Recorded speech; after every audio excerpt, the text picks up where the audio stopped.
But there's one group that is notable for its absence. Where are the SAMITES? There are no SAMITES anywhere in the Book of Mormon. I've noticed this, and many people I've talked to have noticed this too. But from clues we find spread throughout the Book of Mormon, there's only one obvious explanation. Hey guys, Chad here again. Okay, I've got kind of a short one today. It's still part of my Book of Mormon Authenticity series, so let's get into it. So you've heard of the Nephites, right? And the Lamanites? Well, if you haven't, then you are definitely not familiar with the Book of Mormon, because the Nephites and the Lamanites are the two principal groups that figure prominently throughout the entire thing. If you are well read in the Book of Mormon, then what I'm about to tell you will make a lot of sense, I think. It will also be just one more little evidence that the book is authentic and that Joseph didn't just make it all up. And if you're not very familiar with the book, well, I think you should be, because if you were, you'd not only be able to see what I'm talking about pretty quickly, but you'd also know why members of the Church of Jesus Christ of Latter-day Saints have such strong feelings for and powerful testimonies of the Book of Mormon. Okay, Nephites and Lamanites may be the two principal groups in the Book of Mormon, but they aren't the only two groups. We read in several places in the Book of Mormon that under the general heading of Nephites, there are people who identify as Nephites, Jacobites, Josephites, and Zoramites. And under the general heading of Lamanites, there are people who identify as Lamanites, Lemuelites, and Ishmaelites. This classification system was true in the beginning of the book, as we see in Jacob 1:13. Now the people which were not Lamanites were Nephites. Nevertheless, they were called Nephites, Jacobites, Josephites, Zoramites, Lamanites, Lemuelites, and Ishmaelites. But it was also true in the end of the book.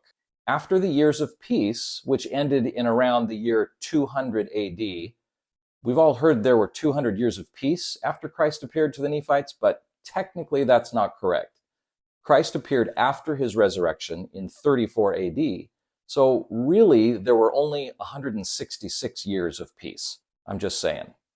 Well, after the people began again to separate into tribes, Mormon describes them this way in 4th Nephi 1, verses 36 to 37. In this year, there arose a people who were called the Nephites, and among them there were those who were called by the Lamanites, Nephites and Jacobites and Josephites and Zoramites. And it came to pass that they who rejected the gospel were called Lamanites and Lemuelites and Ishmaelites. So where do these groups of people originate from? Clearly, they were descendants of the first group of people who traveled to the promised land as described in the first book of Nephi. Lehi's sons included, in order by age, Laman, Lemuel, Sam, Nephi, Jacob, and Joseph. Both Zoram, a fugitive servant of a wicked ruler who was slain by Nephi, and Ishmael's family also accompanied Lehi's family and were among the first settlers. As tends to be the case, and seems to be human nature, people often are drawn together into distinct groups or tribes. These groups can be racial, political, ideological, or familial, as with the people in the Book of Mormon. We see these people identifying with one or another of their ancestors as a way to satisfy the human need for inclusion and social acceptance. But there's one group that is notable for its absence. Where are the SAMITES? There are no SAMITES anywhere in the Book of Mormon. I've noticed this, and many people I've talked to have noticed this too. But from clues we find spread throughout the Book of Mormon, there's only one obvious explanation, and that is that Sam's children were all daughters. Stick with me and I'll show you how this is the only possibility and how this fact is more evidence that Joseph Smith was not the author of the Book of Mormon. Well, first we know that Sam had posterity. This is clearly stated in 2 Nephi chapter 4, verse 11, which says, "Blessed art thou, Sam, and thy seed, for thou shalt inherit the land like unto thy brother Nephi." Also, 2 Nephi chapter 5, verse 6 states, "I, Nephi, did take my family, and also Zoram and his family, and Sam, mine elder brother, and his family." So Sam did have children. There can be no dispute about that. But then, if that is the case, why would nobody ever talk of Samites along with all the rest of the Nephites, Jacobites, Josephites, and the rest of the brothers? Well, first of all, Book of Mormon societies, as is the case in nearly all ancient societies, are patriarchal, meaning they are led by and presided over by fathers. Women are mentioned in the writings, although far less frequently, as are the men, and when tracing ancestry, it is always going to be through the patriarchal line. This is the same in both the Book of Mormon and in the Bible. In the beginning of the Book of Mosiah, we get a glimpse into how this worked for Book of Mormon societies. When King Benjamin calls his people together to announce the crowning of Mosiah, his son, as the new king, Mormon, the narrator, describes how the enormous crowd was organized. And it came to pass that when they came up to the temple, they pitched their tents round about, every man according to his family, consisting of his wife and his sons and his daughters, and their sons and their daughters, from the eldest down to the youngest, every family being separate one from another. Well, the only way the families could be separate and still consist of sons and daughters in a patriarchal society is if each family had all the sons and their families and only the unmarried daughters together in the tent. Married daughters would be together and identify with their husband's family. Let's see what the Book of Mormon says about Sam's children and posterity. In 2 Nephi chapter 4, verse 11, Nephi says, Lehi spake unto Sam, saying, Blessed art thou and thy seed, for thou shalt inherit the land like unto thy brother Nephi, and thy seed shall be numbered with his seed. In other words, Sam's descendants would be mingled with and counted as Nephi's seed. And this would only be the case if there were no sons to carry on Sam's line, who would produce seed unto him. So, Sam had seed, but none to continue his patriarchal line.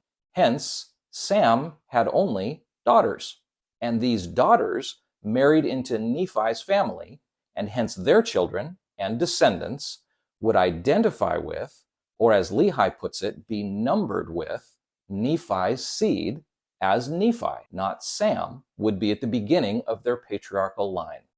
And what about when I said this will help demonstrate the authenticity of the Book of Mormon?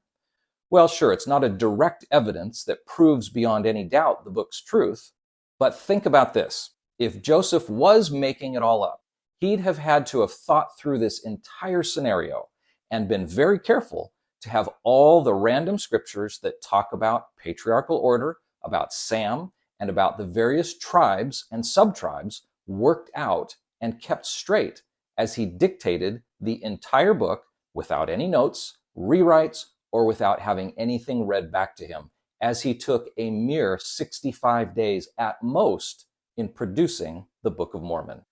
With everything else he had to put into it, what are the chances he'd be able to take the time to make sure all these random verses pointed back to Sam only having girls?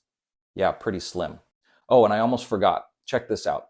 In 1828, almost 2 years before the publication of the Book of Mormon, Joseph received a revelation from the Lord rebuking him for his disobedience, which led to his losing of the first 116 pages of the Book of Mormon translation. Think about it. What pretend prophet actually works against himself by including a massive beatdown from the Lord in his published revelations? Wouldn't that make him look weak?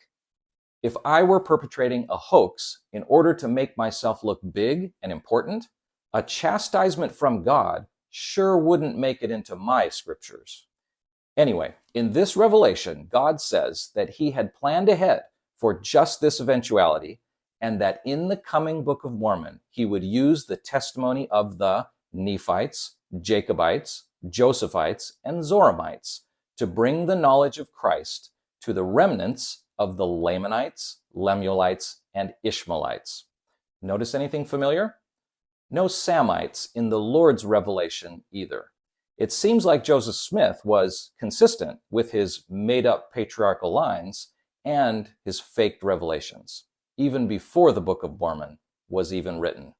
Well, either that or it's true, I guess. Thanks again for tuning in.